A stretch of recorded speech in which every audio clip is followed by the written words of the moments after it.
Bonjour, mon nom est André Gravel, je suis citoyen du quartier.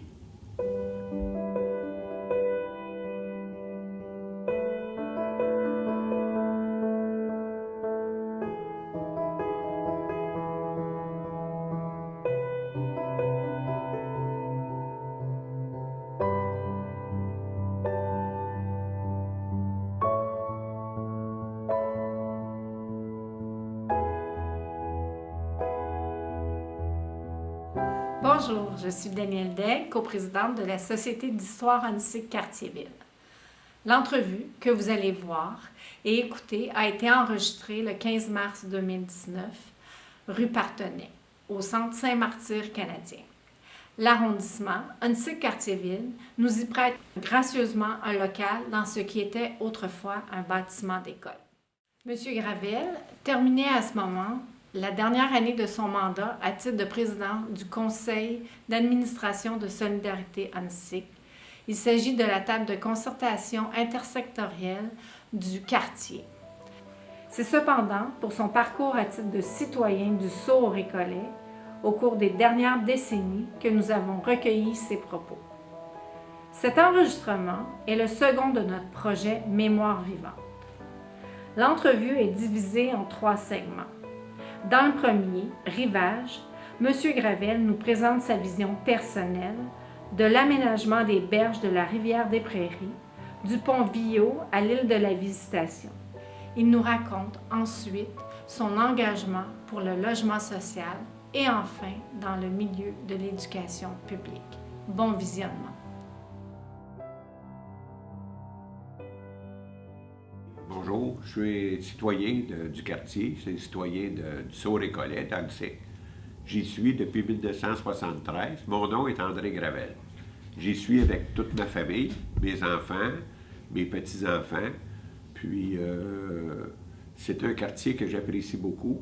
Il y a beaucoup d'arbres. Il y a la proximité de la rivière où, depuis toujours, depuis que j'y suis dans le quartier, on se promène le long de la rivière, dans le parc de la Visitation, derrière l'église, près du chantier d'Hydro-Québec. Puis, près du chantier, c'était pas le chantier, près du barrage, près de l'île de la Visitation, de l'île même, où il y a de belles vieilles maisons. Alors, avant que ça soit aménagé en parc par la communauté urbaine, j'y allais avec mes enfants, qui étaient alors tout jeunes, le long de la rivière, courir sur les roches et tout et tout. Alors, c'est un beau quartier que j'apprécie beaucoup.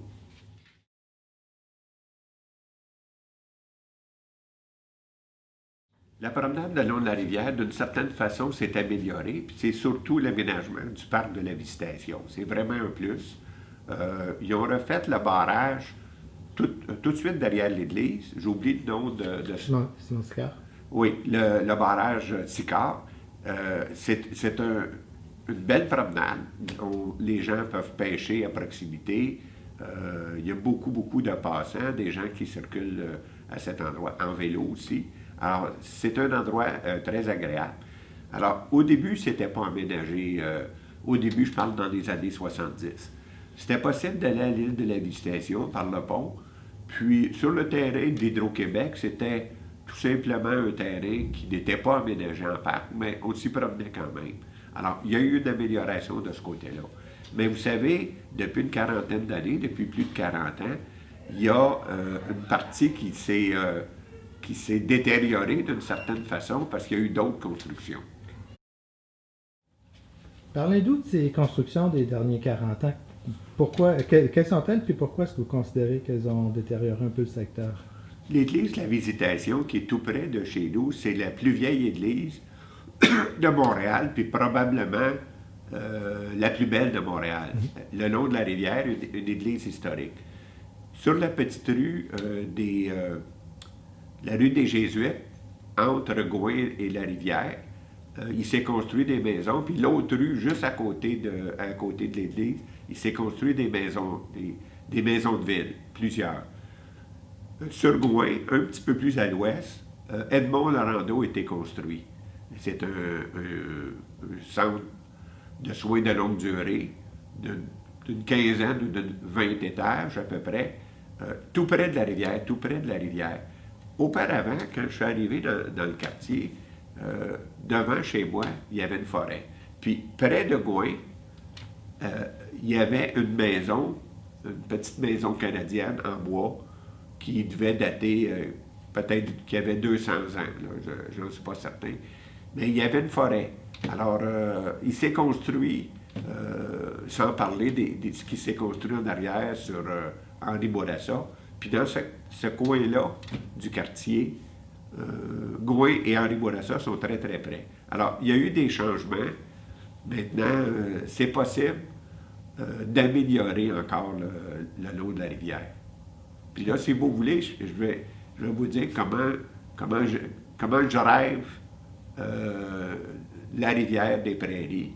Une très belle rivière qui, pour nous, les Montréalais, vous savez, on vit sur une île, puis il faut être capable de le constater, de le voir, puis d'en profiter.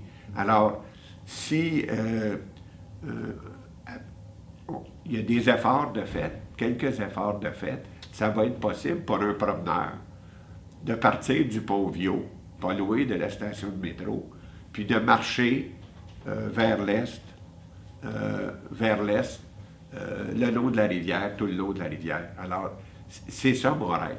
Tout d'abord, c'est l'école Sophie Barra, qui est un très beau bâtiment avec un terrain, de la pelouse et tout.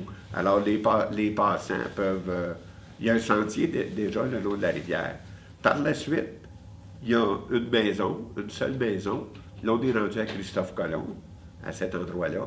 Parce que du Pont-Vieux jusqu'à Christophe Colomb, ce sont des terrains publics. Soit un parc de la ville, soit le terrain de la commission scolaire, le terrain de l'école Saint-Fibara.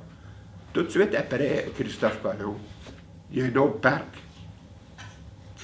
Ensuite, il y a deux maisons, 2 duplex. Et finalement, les frères de Saint-Gabriel, avant Edmond Laurando, il y a Berthiaume du Tremblay qui est là. Puis ensuite, une institution religieuse. Et on se retrouve sur le terrain de l'église, en suivant le bord de l'eau.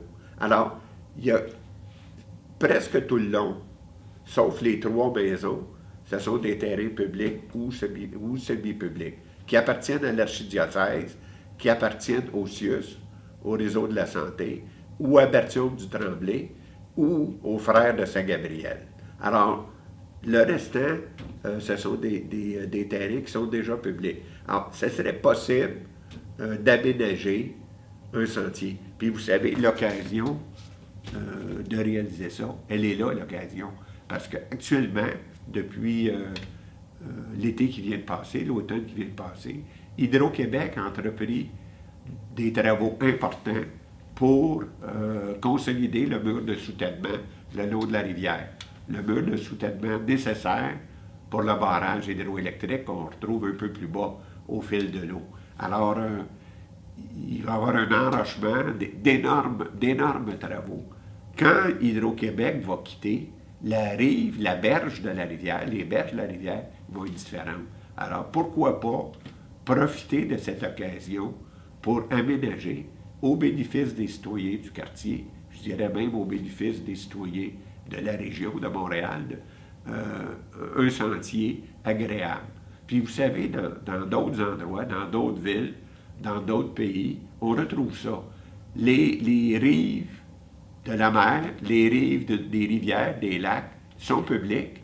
Puis derrière, il y a des maisons, il peut y avoir de très belles maisons. Mais tout le monde du quartier, tout le monde des alentours peuvent en profiter puis pour marcher.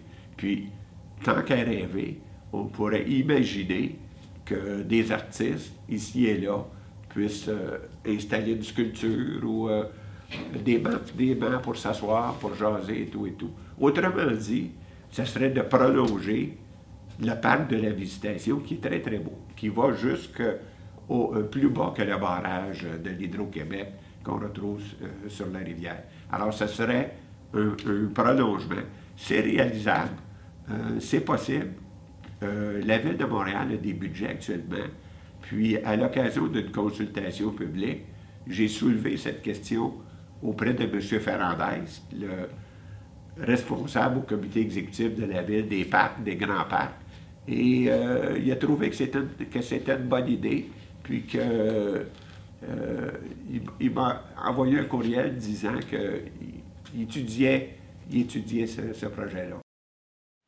Cette entrevue a été réalisée 2 mois avant l'annonce du départ de ses fonctions politiques par M. Ferrandez, qui, selon Radio-Canada, aurait aimé que la Ville consacre l'essentiel de ses investissements à la protection de l'environnement en achetant par exemple des boisés et des terrains riverains. Il demeure qu'il faudra tout de même voir au réaménagement des berges du site du Fort Lorette jusqu'à l'école secondaire Sophie Barra, au terme des travaux d'Hydro-Québec. Alors, voici une belle occasion d'améliorer notre quartier. Mais je voudrais rajouter quelque chose de positif. Vous savez, la carrière Miron, qui est tout près ici, qui est dans notre quartier, pendant des années, c'est devenu un dépotoir où il y a des millions de tonnes de déchets, de vidanges qui ont été accumulés là. Mais maintenant, la Ville de Montréal aménage un parc qui est magnifique. Au-dessus du parc, ils font du terrassement, ils installent de la verdure, puis il y a même de la récupération des gaz qui s'échappent de ces tonnes, ces millions de tonnes de déchets. Alors, la Ville de Montréal est capable de faire des belles choses pour les Montréalais. Alors, moi, j'aimerais bien ça, qu'on récupère un bout de notre rivière.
Est-ce que vous pourriez nous parler un petit peu de votre parcours professionnel, de votre parcours comme citoyen depuis votre arrivée sur les Valais? J'étais conseiller syndical quand je suis arrivé ici. Mes enfants étaient tout petits là, à ce moment-là. Ils n'étaient pas encore à l'école, mais ils ont commencé à l'école pas longtemps après que je sois arrivé. Alors, professionnellement, moi, j'ai été conseiller syndical, puis ensuite médiateur pendant 15 ans. Au tribunal administratif du travail. Ça s'appelle comme ça maintenant. Il y avait une autre appellation, mais médiateur, j'ai intervenu dans des... professionnellement, puis j'ai aussi enseigné dans ce domaine-là un peu à l'université, à l'UQAM, en sciences administratives. À partir de votre rôle dans le milieu syndical, comment vous vous êtes impliqué dans le quartier ici? Mais d'abord par mes enfants. Mes enfants allaient à l'école ici, dans le quartier. Alors, ça m'intéressait. Alors, j'ai connu d'autres parents, connu beaucoup d'autres parents. Puis aussi, je me suis engagé dans les comités d'école, le conseil d'établissement. Alors, puis aussi, comme citoyen, comme promeneur, en fréquentant la rue Fleury, en fréquentant les commerces du quartier, les activités du quartier, les activités sportives. Alors, c'était ma présence dans le quartier là, comme famille. Alors, mes enfants ont grandi, les activités sportives et tout. Alors, vous savez, on habite un quartier, on apprend à connaître les voisins, à connaître les activités. Alors, c'est comme ça que je me suis approprié, moi, avec ma famille, ma femme, mes enfants. Puis maintenant, j'ai des petits-enfants. Oui. Puis concrètement, vous avez eu un rôle plus actif, plus militant, si on peut dire, je ne sais pas. Bien, À partir des années 2000, à peu près, là, une vingtaine d'années, je me suis intéressé au logement social. J'avais un petit peu de loisirs, un peu de temps libre. Là. Alors, c'est à ce moment-là que j'ai appris à connaître Solidarité UNSIC, la table de quartier, le regroupement des organismes communautaires du quartier. Et il y avait un comité qui s'occupait du logement social. Alors, vous savez, le coût des logements, c'est souvent exorbitant pour des familles, pour des jeunes familles. Alors, on a étudié, on a regardé, on a discuté de ces questions-là. Puis finalement, plutôt que de continuellement critiquer la situation ou l'absence de programmes publics, on a embarqué, puis on a réalisé un premier projet de logement social. C'est des habitations Nicolas Viel, un 45 logements sur Henri Bourassa, un peu à l'ouest de Saint-Laurent. Près du parc Saint-André-Apôtre. Exactement. Okay. Tout près, devant le parc ou en biais avec le parc Saint-André-Apôtre, l'école Saint-André-Apôtre. Alors, c'est 45 logements. On a récupéré un hôpital qui était abandonné depuis un bout de temps. Au sous-sol, le rez-de-chaussée, il y a l'Union des familles d'UNSIC, un organisme de loisirs qui est installé là, qui est toujours là. Et on a réussi à développer, à reconstruire là, complètement, là, si on veut, la bâtisse, pour 45 logements. 9 des logements, ce sont des logements pour des personnes à mobilité restreinte. Étant donné qu'on avait un ascenseur, on s'est dit, pourquoi pas rendre service à des gens qui, autrement, sont mal pris, là, ils ne sont pas capables de se promener des escaliers. Alors, c'est notre première réalisation. Un bout de temps, je disais, je m'en occupe depuis 10 ans de logement social. C'est pas vrai parce que on a fêté, il y a presque 2 ans, le 10e anniversaire de cette bâtisse-là. Et on a fait une fête avec les locataires puis des voisins et tout. Mais ça nous a pris 2-3 ans avant. Alors, ça fait une quinzaine d'années. Puis par la suite, on s'est dit, on continue. Alors, on a réalisé un deuxième projet. On a acheté 2 bâtiments accolés l'un à l'autre, adjacents, de 24 logements, en très, très mauvais état. Puis, on a complètement reconstruit ça, puis on a transformé les 48 logements en 36 logements pour des familles. Certains des logements ont 3 et même 4 chambres à coucher. Alors, ce sont des beaux logements. Il y a des logements plus petits. Pour des familles, c'est aussi dans le quartier Place Mailleure. Est-ce que vous pouvez nous parler un petit peu de la structure de propriété? Est-ce que c'est Solidarité UNSIC qui était à la fois maître d'œuvre et propriétaire, ou comment ça marchait, ce projet? Non. C'est un organisme à but non lucratif. Alors, le programme Accès Logis, c'est un programme qui est financé par Québec, permet de construire soit sous forme de coopérative, la tenue urbaine, là, ça peut être une coop, ou un organisme à but non lucratif. Nous, on a choisi la formule qu'on a choisie, puis qu'on utilise, c'est un organisme à but non lucratif, fournir des logements de bonne qualité, on y tient beaucoup, des logements en bon ordre, pour des personnes qui ont des revenus plus modestes, disons, des revenus plus modestes. Mais on insiste, on fait attention dans nos dépenses, dans l'entretien de la bâtisse, pour ne pas être extravagant, pas faire de folie, pour qu'on puisse continuer à offrir des logements en bon état, mais sans augmenter trop les loyers. On y arrive. À partir de ces 2 premiers projets, est-ce que vous continuez à travailler dans le logement social avec Solidarité UNSIC?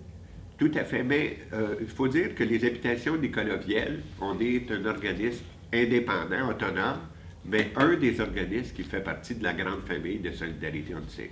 Alors, c'est dirigé, le conseil d'administration, ce sont des citoyens du quartier, des locataires qui s'occupent de faire fonctionner les habitations Nicolas Viel, nos 2 premières bâtisses. Oui, on a des projets, on a un 3e projet. Le projet, c'est une 3e bâtisse, 70 logements à l'angle Sauvé-Meilleur. On travaille dessus. Ça devrait se réaliser dans les prochaines années. Je dis les prochaines années parce que c'est long. Il faut obtenir les permis, le financement, préparer les plans, décontaminer le sol et tout, bien, on va réussir le troisième. Pourquoi qu'on fait ça? Parce qu'il y a vraiment des besoins pour du logement dans notre quartier. Est-ce que ce projet-là, vu que vous parlez de décontamination, il y a un rapport avec le site de la Crown Cork and Seal? Exactement, c'est sur le site de la Crown Cork and Seal, à Langue-Meilleure et Sauvé. Oui, tout à fait. Entre la voie ferrée et la rue Meilleure. Ça fait partie d'une mesure d'acceptabilité sociale pour que le promoteur puisse construire le reste ou c'est fait par le promoteur? La Ville a encouragé le promoteur à accepter du logement social. Maintenant, on veut construire, on va réussir d'ailleurs à construire un bâtiment de qualité pour nos familles, pour des familles. L'objectif, c'est pour des familles. On planifie une petite salle communautaire dans le pied du bâtiment. Vu qu'on est dans le sujet du logement, vous êtes impliqué, on vous a vu récemment à la télévision aux côtés des élus locaux faire des annonces sur le site du projet Louvain. Vous pouvez nous raconter un peu la genèse du projet? Bien, la genèse, le site Louvain, c'est un vaste terrain qui appartient à la Ville de Montréal. C'était la fourrière municipale, des laboratoires, des installations de la Ville de Montréal, entre Christophe-Colomb et Saint-Hubert, au nord de Louvain. Puis au nord, vous savez, il y a de ligue électrique, haute tension et une voie ferrée. Alors, c'est un terrain qui est important, qui est grand, qui appartient à la Ville. Puis depuis des années, les citoyens voisins, les citoyens du quartier souhaitent un développement, puis un bon développement. Maintenant, vous avez utilisé le mot genèse. Le quartier Saint-Sulpice, le quartier qui est situé juste au sud, c'est un quartier où il y a des racines communautaires, des racines coopératives depuis des années, depuis plus de 50 ans, 60 ans. Vous savez, il y a plusieurs coopératives qui ont été construites à cet endroit-là. Ils ont mis sur pied le magasin Copri. Il y a eu une caisse populaire qui a été bâtie. Alors, ça fait partie de la tradition, des racines dans ce coin-là. Alors, dans le même esprit, depuis des années, il y a une volonté de bien développer le site Louvain. Il y a plusieurs années, je pense que c'est il y a 5-6 ans ou 4-5 ans, il y a eu une charrette, c'est-à-dire une consultation des citoyens. Puis la consultation s'est faite en se promenant sur le site, puis en se promenant dans les rues alentours, en observant les arbres, les maisons, puis en consultant les citoyens, qu'est-ce qui pourrait être fait de bien à cet endroit-là.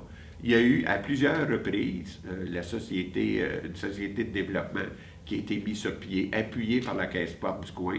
Alors, il y a vraiment une volonté de le développer. Alors, des citoyens membres de Solidarité Antique, des organismes qui s'intéressent au développement de notre quartier, ont repris ce projet-là ou ont poussé ce projet-là.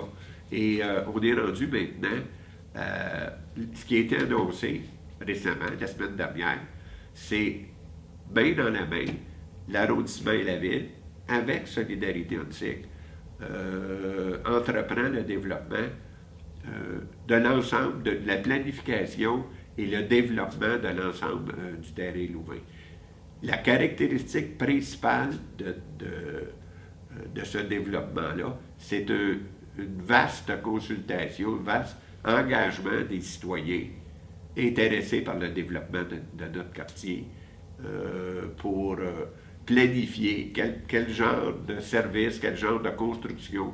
Est-ce qu'il va y avoir une école, ce qu'on souhaite, une bibliothèque, un centre communautaire, des jardins communautaires, probablement le long de la voie ferrée ou probablement sous les lignes haute tension. Alors, actuellement, ce n'est pas planifié, mais c'est un très bon départ parce que il y a des consultations. Il y a plus de 100 citoyens qui font partie, plus d'une centaine de citoyens qui font partie de comités, de groupes de travail pour discuter de comment bien faire les choses, comment le faire. En fait, j'aurais une question un petit peu pour retourner dans la genèse. Solidarité Antique, si je comprends bien, n'a pas toujours été le porteur du projet. Il y a eu une implication, mais il y a eu d'autres sortes de structures genre une société de développement qui, à l'époque de la charrette de 2012. Est-ce qu'à cette époque-là, il y avait déjà des gens de la ville qui participaient au projet ou ça, c'est récent avec le changement d'administration? Quand il y a eu la charrette, le conseiller municipal de l'époque, M. Beauchamp, était présent. Après ça, M. Desrochers, le conseiller municipal de Saint-Sulpice, de cette partie-là du quartier, a suivi le dossier. Maintenant, il n'y avait pas encore de décision. Est-ce que la ville vend le terrain par petits lots à des développeurs, à des promoteurs pour construire des tours de condos et tout? Il n'y avait pas encore de décision. Maintenant, ce qui est décidé, c'est que le projet va être conçu, planifié, avec la participation des citoyens, mais de façon l'ensemble du projet. Parce qu'autrement, on peut se retrouver comme dans d'autres quartiers, un quartier qui se développe en oubliant un parc, en oubliant une école ou en pensant mal au transport, au développement. Alors, le transport actif, c'est quelque chose qu'on veut implanter dans cet endroit. Une piste cyclable qui pourrait longer la voie ferrée ou aussi de Saint-Hubert jusqu'à la station de métro. C'est possible de marcher, c'est pas très long. Même en plein hiver, avec la neige et tout, j'ai marché en une douzaine de minutes pour me rendre au métro. Est-ce que des aménagements sont prévus pour faciliter les déplacements des piétons entre le site Louvain et les rues avoisinantes? Je pense par exemple à une passerelle pour franchir le creux de la rue Saint-Hubert, celui qui a le long du pont du CN. La passerelle pourrait être parallèle et continuer dans l'emprise Charland-Fleury d'Hydro-Québec sur le sentier qui mène au métro Sauvé. On veut le faire, mais là, les citoyens vont le dire. Les citoyens vont le dire, mais on pense aussi à passer par-dessus la voie ferrée pour aller sur Sauvé. C'est toujours en discussion parce que ça c'était dans le plan. C'était qui la firme d'architecte qui avait fait une espèce de visuel de ce que ça pouvait être ce quartier-là en 2012? Je me rappelle pas. Il faudrait que je regarde les documents, mais je sais qu'il y avait un GRT qui était dans ça. Un groupe de ressources techniques, oui.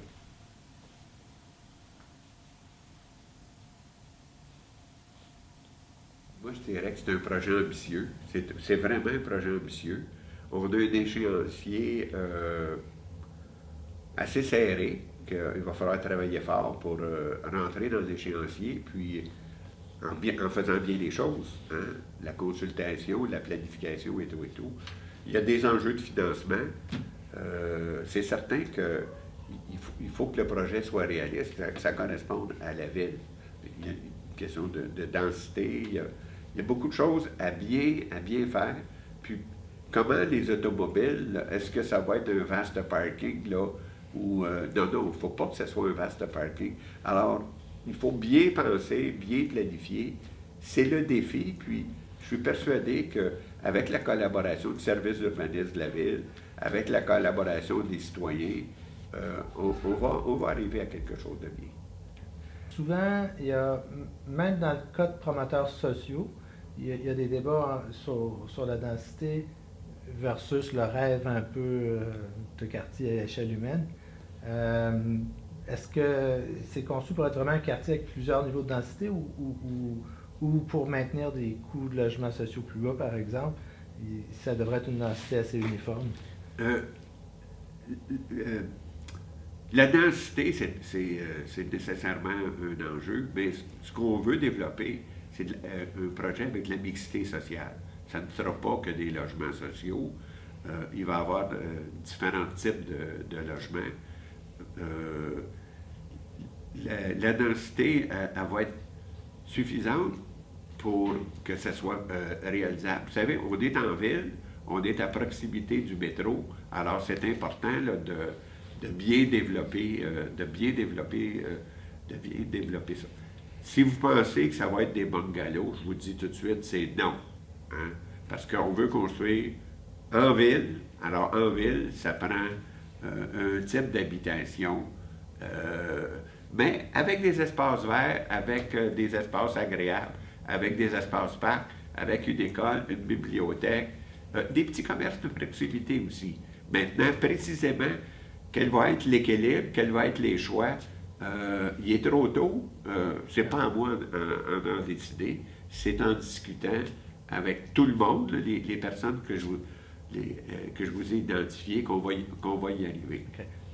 Donc, si je comprends bien, il devrait y avoir des discussions pour arriver à déterminer le projet sur la nature du zonage, qui ne sera pas nécessairement strictement du zonage résidentiel, comme on pourrait l'entendre en pensant que c'est un projet axé quand même sur le logement social. Il pourrait y avoir des usages commerciaux et d'autres usages sur le site.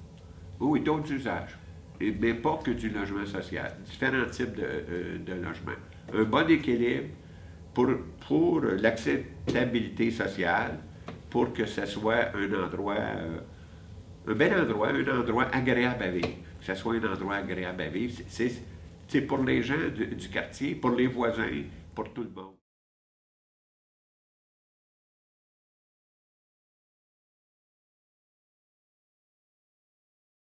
Tout à l'heure, en parlant du site Louvain, on parlait d'école. Oui. Vous avez eu un rôle plus actif au niveau des écoles. Est-ce que vous pouvez nous en parler un petit peu? Oui, oui, oui. En 2003, j'ai été élu commissaire Bordeaux-Annecy, alors commissaire scolaire. Alors, sur ce territoire-là, il y a plusieurs écoles. Alors, je faisais le tour des écoles, rencontrais les parents, les directions d'école, les enseignants, les équipes écoles et tout. Puis, j'ai siégé aussi pendant toute cette période-là, pendant 11 ans, au comité exécutif de la commission scolaire, où tous les gros dossiers là, se retrouvent, au conseil des commissaires et aussi au comité exécutif. Et j'ai été vice-président ou du comité exécutif ou de la commission scolaire pendant une dizaine d'années, presque tout le temps. Là, c'est un rôle que j'ai beaucoup aimé, un rôle important, parce que c'est s'occuper de ce qui est de plus important. Demandez-moi pas qu'est-ce qu'il y a de plus important, c'est l'éducation, c'est nos enfants, mais aussi les adultes. Hein? Il y a aussi l'éducation professionnelle, l'éducation des adultes, c'est important. C'est au cœur de notre société, puis c'est au cœur de notre quartier, c'est au cœur de la vie, c'est l'avenir. Alors, c'est un rôle que j'ai apprécié. Encore maintenant, je me promène, puis il y a des parents qui m'accrochent puis qui me jasent de ce qui se passe dans les écoles et tout. Alors, actuellement, il y a un problème. C'est un problème qu'on avait déjà, c'est qu'il y a trop peu d'argent pour l'éducation. Ça devrait être une priorité de notre société. Puis ça s'illustre le manque de personnel, entre autres, pour les élèves qui ont des difficultés d'apprentissage, d'adaptation ou des handicaps de toutes les sortes. Puis l'entassement des enfants, puis des écoles délabrées. Pour moi, c'est une priorité. C'est que dans cet esprit-là, on veut, on souhaite, puis on collabore avec la commission scolaire, puis avec tout le monde, pour que sur le site Louvain, ajouter une école. Comment est-ce que vos intérêts, votre participation à titre de commissaire à la CSDM rejoint votre engagement avec Solidarité Annecy? Solidarité Annecy, c'est un organisme qui regroupe plusieurs organismes communautaires, les élus, les institutions, le CIUS, le CLSC, la Ville de Montréal, tous les intervenants dans le quartier pour essayer de planifier, coordonner, pour développer un quartier plus agréable à vivre, pour lutter contre la pauvreté, pour lutter contre l'exclusion sociale. Alors, en travaillant ensemble, c'est une table multi-réseau. Alors, il y a des gens du réseau de la santé, petits enfants ou des organismes qui s'occupent de personnes qui ont des problèmes de santé, toutes sortes d'organismes qui travaillent ensemble pour bien planifier, pour bien développer. Alors, c'est certain que quand il y a des problèmes sociaux, des problèmes dans des familles, bien, ça se répercute. Les enfants ont de la difficulté à l'école. Alors, la collaboration des familles avec l'école, avec le quartier, avec les différents organismes. Alors, l'école est importante, puis les intervenants de toute nature dans le quartier, c'est important. Alors, c'est naturel, mon intérêt. Quand j'ai quitté mon poste de commissaire, après toutes ces années, un petit peu après, en réalité, en 2015, on m'a demandé là, de participer. Bien, je participais aux activités de solidarité en Mexique, mais on m'a demandé, j'ai été élu au conseil d'administration, puis j'ai été élu président du conseil d'administration en 2015. Là, je suis dans la 4e année là, de ce mandat-là. Un mandat intéressant pour le quartier. Mais si je reviens au projet Louvain, étant donné les besoins des familles, les besoins importants pour les enfants, vous savez, il manque de place dans les écoles, puis la conséquence de ça, c'est qu'il y a par exemple, une bibliothèque scolaire. Il faut récupérer ce local-là pour installer une classe, ou une classe d'art, hein, avec tout l'équipement pour l'art, et récupérer pour en faire une classe pour les élèves. Alors, l'école ici, c'est Martyr canadien, elle a été agrandie juste ici, puis malgré l'agrandissement, il y a des roulottes qui sont installées dans la cour. Alors, il faut construire des écoles. Puis, il faut aussi réparer des écoles. Que les écoles soient belles, soient confortables pour les élèves, pour le personnel. L'école de la Visitation, qui est tout près ici, elle a été rénovée, elle a été agrandie. Alors, mais il manque encore de place pour nos enfants dans le quartier. Alors, nous devons, il ne faut pas oublier de construire une école, on ne l'oubliera pas, une école sur le site Louvain. En tout cas, on est en collaboration avec la commission scolaire, puis on veut que les familles aient accès à une école. J'ai une carte ici de la commission scolaire où on voit nos différentes écoles. Le long de la rivière, ici on est à Saint-Martyr canadien. L'école a été agrandie, doublée récemment, juste ici à côté. L'école de la Visitation, c'est une école qui a été réparée, qui est très belle. Il y a eu un ajout à l'école. Alors, puis il y a Sophie Barra qui nécessite d'importants travaux. Il y a plusieurs autres écoles qui doivent être agrandies. Puis dans le site Louvain, qui est ici, il faut penser à avoir une école pour nos élèves, pour nos enfants. C'était impossible d'imaginer un quartier sans école. Pour terminer notre discussion, puis en fonction de votre présence dans le quartier, de vos champs d'intérêt, j'aimerais savoir, pas ce que vous savez du projet de l'école Sophie Barra, mais ce que vous souhaiteriez voir, parce que c'est quand même un site qui concentre vos préoccupations pour l'éducation. C'est un point de départ de votre idée d'extension du parc de Visitation. J'imagine que vous avez dû y penser un peu quand même. Moi, je souhaite que l'école soit rénovée, que l'architecture de cette école-là, pour moi, il y a une valeur historique, une valeur architecturale. Je souhaite que l'école soit améliorée. Probablement aussi que des locaux supplémentaires soient ajoutés pour les élèves, des classes d'art dramatique, entre autres, de danse, pour répondre aux besoins de l'école. Maintenant, devant l'école, il y a un mur, hein, c'est une école qui est murée. Le mur doit être protégé. Il y a des lilas, il y a de très beaux arbres devant l'école. Ils doivent être protégés. Puis dans la partie de l'ouest, malheureusement, faute de financement, le bâtiment a été négligé, il s'est effondré, il y a eu un incendie. Alors, il y a certainement une possibilité de récupérer ce bâtiment-là, puis de mettre en valeur l'école. Maintenant, c'est une école exceptionnelle, le long de la rivière. Alors, c'est très, très bien. J'ajouterais que avec la rivière, ça serait possible, comme on voit ailleurs, avoir des activités nautiques pour les jeunes. Des bateaux, là, ça serait intéressant. C'est ce que je souhaite. Maintenant, est-ce que c'est possible? Je ne le sais pas. Ça dépend des enseignants. Puis vous savez, quelques installations nautiques de canotage, puis d'aviron sur la rivière. Le bassin est assez large. Ça serait vraiment quelque chose d'intéressant. Puis aussi, ça pourrait servir pendant les périodes estivales pour le voisinage. Est-ce que vous auriez Un petit mot de la fin. Une pensée ou quelque chose pour les membres de la Société d'histoire, pour terminer. Mais la Société d'histoire fait déjà un bon travail, puis elle doit continuer à mettre en valeur la richesse de notre quartier, puis faire connaître la richesse. Beaucoup de beaux bâtiments, des belles écoles, entre autres. Hein, comme tantôt, j'ai parlé de l'école La Visitation. C'est une école qui est ancienne. Elle a été agrandie, puis les deux parties, la partie moderne puis la partie ancienne, il y a un très beau mariage, un très bel équilibre entre les deux.